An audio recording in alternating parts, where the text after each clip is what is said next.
الحمد لله وكفى وسلام على حبيبه المصطفى أما بعد فأعوذ بالله من الشيطان الرجيم بسم الله الرحمن الرحيم سبحان الذي أسرى بعبده ليلا من المسجد الحرام إلى المسجد الأقصى الذي باركنا حوله لنريه من آياتنا إنه هو السميع البصير صدق الله مولانا العظيم۔ بارگاہ رسالت میں آپ صلی اللہ علیہ وسلم میں درود پاک کا ہدیہ پیش کریں۔ اللہم صلی علی سیدنا و مولانا محمد معدن الجود والکرم وآلہ واصحابہ الکرام امہ الکریم وبارک وسلم صلاۃ دائمۃ سرمدا ابدا۔ عزیزان گرامی وقار، جن حالات میں آج ہم جمعہ کی نماز ادا کرنے آئے ہیں، دنیا بھر میں قبلہ اول بیت المقدس کے معاملے کو لے کر ایک عجیب ماحول پیدا ہو چکا ہے۔ دنیا دو دھڑوں میں تبدیل ہے آج، اور یقیناً کیوں نہ اثر کرے کہ میرے آقا صلی اللہ علیہ وسلم نے ارشاد فرمایا، بیت المقدس جس زمین پر آباد ہے، حضور پاک صلی اللہ علیہ وسلم کے فرمان علی شان کا مفہوم ہے سید البقاع، یعنی زمین کا جو سردار علاقہ ہے وہ بیت المقدس کا علاقہ ہے۔ مسجد اقصی جہاں پر آباد ہے اس کو سید البقاع کہا گیا ہے، اور یہ بھی روایت میں ملتا ہے سید الصخرہ، گنبدوں میں اگر کوئی سردار گنبد ہے تو وہ بیت المقدس کے لیے کہا گیا ہے۔ اور قرآن نے یہ فرمایا الذی بارکنا حولہ، مسجد اقصی کے متعلق فرماتا ہے رب تعالیٰ کہ وہ مسجد اقصی جس کے ارد گرد ہم نے برکتیں رکھی لنریہ من آیاتنا، تاکہ ہم اپنی نشانیاں انہیں دکھائیں۔ تو یہ اللہ تبارک و تعالیٰ کی اس مقدس سرزمین جس کو ارض مقدس کہا گیا ہے، نام ہی میں مقدس موجود ہے، اور یہ آج سے نہیں بلکہ روایت میں ہے خانہ کعبہ کی تعمیر کے فوراً بعد حضرت ابراہیم علیہ السلام نے بیت المقدس کی تعمیر فرمائی، اور ہزاروں انبیاء اکرام علیہ السلام کا وہ قبلہ رہا، اور وہ ان کی مرکز عبادت بھی رہا، اور ایک نہیں تقریباً 30,000 کے قریب انبیاء اکرام علیہ السلام مسجد اقصی کے ارد گرد دفن ہیں، آرام فرما ہے۔ جہاں اللہ کا ایک ولی دفن ہوتا ہے وہ برکت کی جگہ ہے، اور جہاں 30,000 نبی دفن ہوں، اور وہ بھی اولو العزم پیغمبر حضرت ابراہیم علیہ السلام، حضرت اسحاق علیہ السلام، حضرت یعقوب علیہ السلام، حضرت موسیٰ علیہ السلام، حضرت زکریا علیہ السلام، یہ سب وہ انبیاء کرام علیہ السلام ہیں جو رسولان اعظام بھی ہیں، شریعت والے ہیں۔ یہ سب بیت المقدس کے ارد گرد ہیں۔ یہاں پر کچھ بھی اثر ہونا پوری دنیا پر بھی اس کا اثر پڑتا ہے، اور آج ہم دیکھ رہے ہیں جو حالات پوری دنیا میں پیدا ہوئے ہیں، اور چاہے وہ یورپ ہو کہ امریکہ ہو، افریقہ ہو کہ رشیا ہو، عرب ممالک ہوں کہ ہند ہو، ان سب کو کچھ نہ کچھ کہنے کی آج ضرورت پیش آ رہی ہے۔ کیوں؟ اس لیے کہ وہ ایسا سینٹر ہے، ایسا تقدس ہے وہاں پر جس میں پوری دنیا انوالو ہو ہی جاتی ہے، اور برسوں سے لے کر وہ جنگ کا میدان رہا، اور حضور پاک صلی اللہ تعالیٰ علیہ وسلم نے بیت المقدس کے لیے کیا فرمایا؟ صحابہ نے جب اس زمین کے بارے میں پوچھا تو میرے آقا نے فرمایا وہ حشر و نشر کی جگہ ہے، حشر و نشر کی جگہ ہے، یعنی قیامت کے قریب سارے لوگوں کو ادھر ہی ہانک دیا جائے گا، اور قیامت وہیں آنی ہے۔ حشر و نشر کی جگہ ہے، حضور پاک صلی اللہ تعالیٰ علیہ وسلم نے فرمایا، اور فرماتے ہیں میرے آقا ہو سکے تو تم جا کر اس میں نماز پڑھ لو، اس لیے کہ اس کی ایک نماز دوسری مسجدوں کی 1000 نمازوں سے افضل ہے۔ یہ مسجد اقصی کے متعلق میرے آقا صلی اللہ علیہ وسلم کا فرمان علی شان ہے۔ پھر صحابہ اکرام نے پوچھا کہ اگر کوئی جا نہ سکے میرے آقا بیت المقدس اور نماز پڑھنے کی اس کو استطاعت نہ ہو وہاں جا کر، تو کیا کرے؟ حضور اکرم صلی اللہ علیہ وسلم نے فرمایا کم از کم تیل کا ہدیہ تو بھیج دے تاکہ وہاں چراغ جلانے کے کام آئے۔ یہ حدیث پاک میں ابن ماجہ کی حدیث ہے۔ نبی کریم صلی اللہ تعالیٰ علیہ وسلم کے اس فرمان علی شان کے مطابق میں آج آپ تمامی حضرات سے یہ گفتگو کرنا چاہوں گا کہ میرے عزیزو، یہ صرف فلسطین اور اسرائیل کا مسئلہ نہیں ہے، یہ اسلام اور کفر کا مسئلہ ہے، اور پوری دنیا کے لیے ہے، پوری دنیا کے لیے۔ اگر وہ حقیقت کی نگاہیں رکھتی ہیں، چاہے وہ کسی بھی قوم سے وابستہ ہو، چاہے وہ کوئی بھی دین اور دھرم سے تعلق رکھتے ہوں، میں ان سے کہتا ہوں اگر اینک تمہارے اوپر جھوٹ کی نہیں پڑی ہے تو آنکھیں کھول کر دیکھ لو ظلم اور بربریت کس جگہ ہے اور حق کے لیے لڑنے والے کون ہیں۔ یہ ہر ایک منصف مزاج آدمی بھی آج پہچان سکتا ہے کہ کون نہتہ مارا جا رہا ہے اور کون سپر پاور طاقت پر کھڑے ہو کر اپنے مظلوم ہونے کا دعویٰ کر رہا ہے۔ ہر دنیا کا انصاف پسند آدمی آج بول سکتا ہے، لیکن یہ دور بھی امتحان کا ہے۔ جتنے کیڑے مکوڑے دل میں بغض و عداوت رکھتے ہیں اسلام کے، وہ ظالموں کے ساتھ کھڑے ہوئے نظر آتے ہیں، آج ظالموں کے ساتھ کھڑے ہوئے نظر آتے ہیں۔ نبی کریم صلی اللہ تعالیٰ علیہ وسلم نے فرمایا مسلمانوں آپ اپنی اوپینین، اپنی رائے کیا رکھتے ہیں یہ بہت امپورٹنٹ ہے، دنیا کیا کہتی ہے اس سے مجھے غرض نہیں، تمہارا تعلق تمہارے نبی پاک کے فرامین سے ہے۔ خبردار خبردار تم کبھی ان ظالموں کی حمایت میں نہ آنا، ورنہ قرآن کہتا ہے وَلَا تَرْكَنُوا، اللہ تعالیٰ فرماتا ہے اس طرف تم توجہ بھی مت کرنا، جھکاؤ بھی مت رکھنا جس طرف ظالم گئے، جس طرف ظالم گئے ہیں اس طرف جھکاؤ بھی مت رکھنا۔ اور آج کہیں ایسا نہ ہو کہ دنیا تمہارے پاس بہت آ گئی، چکا چوند دنیا دیکھ کر جیسے امارات والے ہوئے، متحدہ عرب امارات، دبئی جیسے آج انٹرنیشنل سٹی ان کے پاس مل گئی ہے، پوری دنیا وہاں پر تجارت کرنے لگ گئی، بحرین جیسے کنٹریز، ان کے پاس دنیا کی فراوانی آ گئی، تو آج وہ یہ سمجھنے لگ گئے کہ ہم کو مظلوم اور غریب فلسطینیوں کی مدد میں بات نہیں کرنی چاہیے، جو سپر پاور طاقت ہے اس کے ساتھ کھڑا ہونا چاہیے، کیونکہ ہماری ٹریڈنگ کا مسئلہ ہے، ہماری تجارت کا مسئلہ ہے۔ وہ یہ بھول گئے کہ ان کا اسلام کہاں ہے، ان کے آباء و اجداد کی روایت کہاں ہے۔ لیکن میں آپ سے کہتا ہوں ان کے نقشے پر چل کر کبھی اپنی رائے کو بدل نہ دینا۔ بعض مسلمانوں میں یہ گفتگو پھیلی ہوئی ہے کہ کیا ہم ہی مسلمان ہیں ہندوستان کے، کیا ہم ہی لوگ ہیں جو اپنی رائے بنائیں، وہ بڑے بڑے لوگ ہیں، عرب لوگ ہیں اور بڑے بڑے مشائخ ہیں وہاں پر، ان لوگوں نے رائے الگ بنائی ہے، وہ دنیا کے اور پیسوں کے پجاری بن گئے ہیں، ان کے ہاں نفس غالب آ چکا ہے اور شیطان کا ان کے اوپر غلبہ ہے، وہ حق نہیں دیکھ رہے ہیں۔ میرے عزیزوں کہیں تم اپنی رائے اس طرح بنا لیے تو حدیث کو جھٹلانے والے ہوں گے۔ اللہ کے حبیب صلی اللہ علیہ وسلم کی حدیث سناتا ہوں، حضور پاک صلی اللہ علیہ وسلم فرماتے ہیں لا تزال عصابۃ من امتی یقاتلون علی ابواب دمشق وما حولها وعلى ابواب بیت المقدس ظاہرین علی الحق۔ حضور پاک صلی اللہ علیہ وسلم فرماتے لا یضرهم خذلان من خذلهم ظاہرین علی الحق الی ان تقوم الساعہ۔ میرے آقا فرماتے ہیں قیامت تک میری امت میں ایک جماعت ایسی ہوگی جو دمشق کے دروازوں پر اور بیت المقدس کے دروازوں کے اطراف میں حق کے لیے کھڑی رہے گی قیامت آنے تک۔ اور حضور پاک نے یہ بھی فرمایا، میرے آقا مخبر صادق صلی اللہ علیہ وسلم کے فرمان آج ہم اپنی آنکھوں سے دیکھ رہے ہیں، حضور فرماتے لا یضرهم خذلان من خذلهم۔ میرے آقا فرماتے ہیں دنیا کے بڑے بڑے دھوکہ دینے والوں کا دھوکہ انہیں کچھ اثر نہیں کرے گا، انہیں کوئی نقصان نہیں پہنچائے گا۔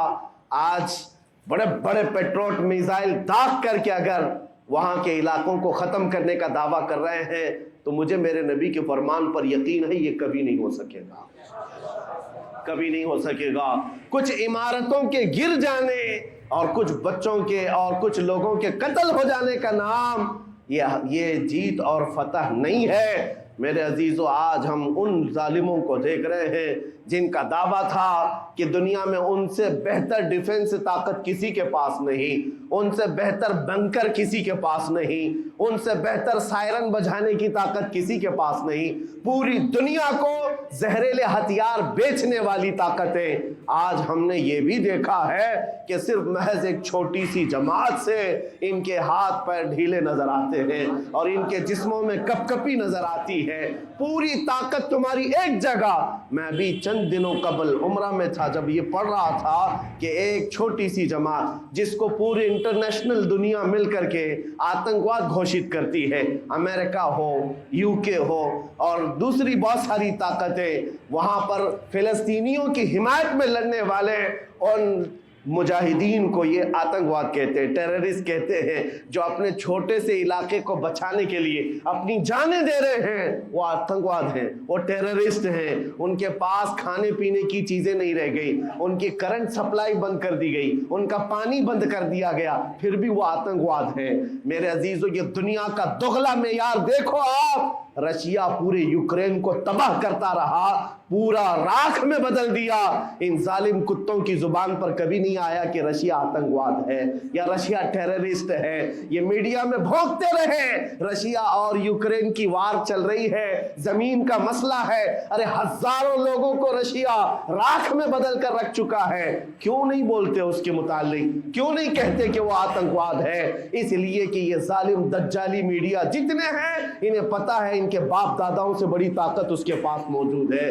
طاقتوں کی پوجا کرنا اور بڑی بڑی طاقتوں کو سلام کرنا یہ ان کی فطرت میں داخل ہے. اور ہم الحمدللہ مسلمان ہر وقت یہ فیصلہ رکھتے ہیں کہ جو غریب ہے, جو مظلوم ہے, وہ چاہے ایک سکہ بھی نہ رکھتا ہو, ہم اس کی حمایت میں ہمیشہ کھڑے رہتے ہیں.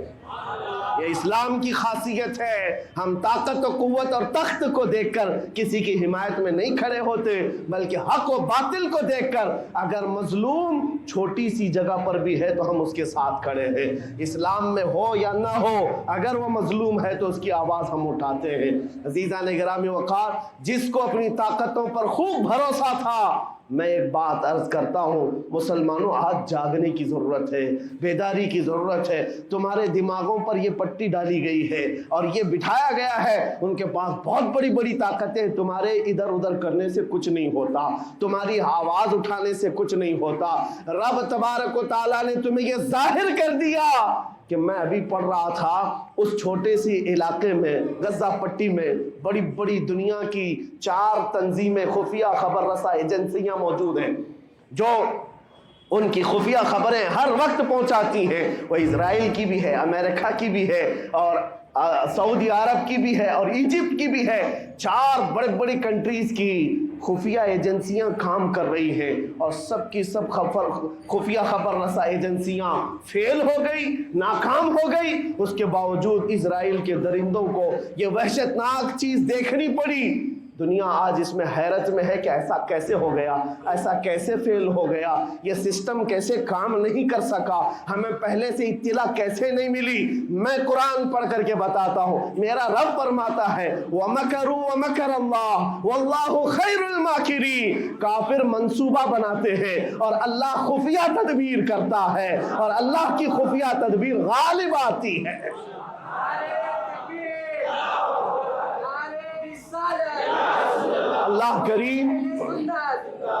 اللہ کریم جب خفیہ تدبیر فرماتا ہے سارے سسٹم فیل ہو جاتے ہیں, دنیا کی طاقتیں ہیچ ہو جاتی ہیں.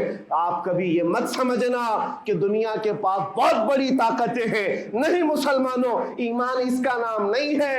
اقبال نے بہت پہلے کہا تھا اللہ کو پامرد مومن پہ بھروسہ, ابلیس کو یورپ کی مشینوں کا سہارا. ان کے پاس یورپ کی مشینوں کا سہارا ہے لیکن مسلمان کو اپنے رب کی طاقت پر بھروسہ ہے. میرا رب غالب حکمت والا ہے اور وہ قدرت والا ہے. جس وقت رب تعالیٰ چاہے, کیا آپ نے تاریخ نہیں پڑھی, وہ اگر اپنے نبی کی حفاظت کرنا چاہے تو مکڑی کے جال سے حفاظت کرتا ہے, کبوتری کے انڈوں سے حفاظت کرتا ہے. وہ اپنے حبیب کی حفاظت کرنا چاہے اور کسی نبی کی حفاظت کرتا ہے, مچھلی کے پیٹ میں رکھ کر کے یونس کی حفاظت کر رہا ہے اور ابراہیم علیہ السلام کو آگ میں ڈال کر کے بھی اس تپش سے بچا جا رہا ہے اور اسماعیل علیہ السلام کی گردن پر چھری چل رہی ہے، پھر بھی اس چھری سے بچانے والا مولا کون ہے؟ اور سمندر میں اتر جانے کے بعد موسیٰ علیہ السلام کی بڑی فوج کو راستے دینے والا مولا کون ہے؟ آپ جانتے ہیں ابراہیم علیہ السلام کو آگ سے بچانے والا، یونس علیہ السلام کو مچھلی کے پیٹ میں زندہ رکھنے والا، موسیٰ علیہ السلام کو سمندروں میں راستہ دینے والا وہی خدا ہے جو اپنے حبیب کو کفار مکہ کے ہر ظلم سے بچانے والا، ان کے رات کے منصوبوں کو خاک میں ملانے والا، میرے حبیب کو ان کافروں کے سامنے سے ایسے گزارنے والا کہ وہ کافروں کی آنکھیں ہمیشہ کے لیے اندھی ہو کر رہ جائیں۔ وہ مولا کل بھی تھا، آج بھی ہے اور ہمیشہ رہے گا۔ وہ اللہ حی و قیوم ہے، اس کی ذات پر توکل رکھو، یقین رکھو۔ آج دنیا کے ان حالات کو دیکھ کر مسلمانوں کا ایمان اور مضبوط ہو جائے اور مضبوط ہو جائے۔ آپ یہ سوچتے ہوں گے ہمیں کیا کرنا چاہیے، ہم یہاں بیٹھ کر کیا کریں؟ میں تو اس بات کو کہوں گا آپ واٹس ایپ جہاد میں مصروف نہ رہیں، ادھر کی ادھر چیزیں شیئر کرتے ہوئے گھر میں بیٹھ کر کے رات بھر اپنی مرغن غذاؤں میں اور بستروں پر سوتے رہے نہیں۔ اگر تمہارا دل روتا ہے کسی ایک بچے کی آہ پر، تم پہنچ تو نہیں سکتے، لیکن کسی غریب کی ایک درد پر تمہارا دل روتا ہے، اللہ کی بارگاہ میں وہ بھی لکھا جاتا ہے، وہ بھی لکھا جاتا ہے اور تم کو ان کے شریکوں میں شمار کیا جاتا ہے۔ تم اگر رقت کے ساتھ بیٹھ کر کے دعا کرتے ہو، سوچو آج آپ اپنے گھر میں ہیں، تمہارا بیٹا نکلا، جوان بیٹا نکلا، اس کی خبر آئی کہ اچانک اس کی لاش کہیں تڑپتی ہوئی نظر آئی، جیسے خبر سنو گے تمہارا کھانا پینا حرام ہو جاتا ہے، تمہارے گھر بار کا چین و سکون غارت ہو جاتا ہے۔ کیا ہوتا ہے جب اپنا ایک جوان بیٹا کہیں کسی حادثے میں انتقال ہونے کی خبر بھی آ جائے، بے چینی اور گھر میں کوہرام مچ جاتا ہے۔ یہ چیز کیوں ہوتی ہے؟ کیونکہ تمہارا تعلق ہے، جسمانی بھی روحانی بھی تعلق ہے اپنے بیٹے سے۔ اور میرے آقا نے فرمایا مثل المؤمن کمثل جسد اذا اشتكى عضو تداعى له سائر الجسد بالسهر والحمى۔ میرے آقا فرماتے ہیں پورے مومن جتنے بھی دنیا میں ہیں، سارے مومنین ایک جسم کی طرح، میرے آقا فرماتے ہیں ایک جسم کی طرح ہیں، اگر ایک عضو کو تکلیف ہو تو پورے جسم میں بخار آ جاتا ہے، ایک عضو کو تکلیف ہو تو پورے جسم میں بخار آتا ہے۔ آج تمہاری کیفیت یہ ہونی چاہیے، جس وقت ان حالات کو دیکھو تمہارا دل روئے، تمہاری بے قراری بڑھ جائے، تمہاری بے چینی بڑھ جائے اور بارگاہ رب العزت میں گڑ گڑاؤ کہ مولا اگر ہمارے برے اعمال کی وجہ سے، ہمارے گناہوں کی وجہ سے ہمارے بھائیوں پر اگر یہ آفت آئی ہے تو میں توبہ کرتا ہوں، میں باز آتا ہوں مولا، میں اپنی حرکتوں سے توبہ کرتا ہوں۔ آج تمہیں پتہ ہے یہ آج کا حادثہ نہیں، اس دنیا کو میں جتنا کوسوں کم ہے جو دغلی پالیسی رکھتے ہیں، جو ڈبل سٹینڈ رکھتے ہیں، ان کو جتنا بولوں کم ہے، میں ڈرتا نہیں ہوں اس بات پر، لیکن آج دل بھرا ہوا ہے ان مظلوموں کی آواز کو سن سن کر کے، جن کے گھروں پر رات بھر بمباری ہوتی ہے، جن کے شہر کا پورا بادل پٹاخوں سے نہیں میزائلوں سے روشن دکھتا ہے۔ میرے عزیزوں کیسی راتیں وہ گزارتے، ماں رات کو اپنے بچے کو گلے سے لگا کر سوتی ہے، اس کو یقین نہیں ہوتا صبح تک میرا لال میرے ساتھ رہے گا، انہیں پتہ بھی نہیں ان کے دروازوں پر موت دستک دے رہی ہے۔ 5000 سے زیادہ راکٹ داغ کر کے ابھی بھی ختم نہیں کیا گیا، اور ظلم اتنا ہونے کے بعد حیرت ہوتی ہے اس دگلی دنیا پر میڈیا میں بار بار یہ کہا جاتا ہے ان آتنکیوں کا خاتمہ کیا جا رہا ہے، آتنکوادیوں کو نیست و نابود کیا جا رہا ہے، جن کی زمین پر 70 سال سے قبضہ کر کے بیٹھا ہے، دنیا اس پر کچھ نہیں بولنا چاہتی۔ آپ کو پتا ہے ہسٹری جنہوں نے پڑھا نہیں وہ آج بھوک رہے ہیں، جن کو تاریخ معلوم نہیں ہے وہ ٹپنی دینے کی کوشش کر رہے ہیں، ان کو اپنے باپ داداؤں کی تاریخ نہیں معلوم، یہ فلسطین کی تاریخ پر چل پڑے۔ پتہ ہے 1917 میں صرف 4000 یہودیوں کو رہنے کی اجازت دی گئی تھی، جب یہ پوری دنیا سے مارے مارے گھوم رہے تھے، ان کے لاکھوں یہودیوں کو مار کر ختم کیا گیا تھا۔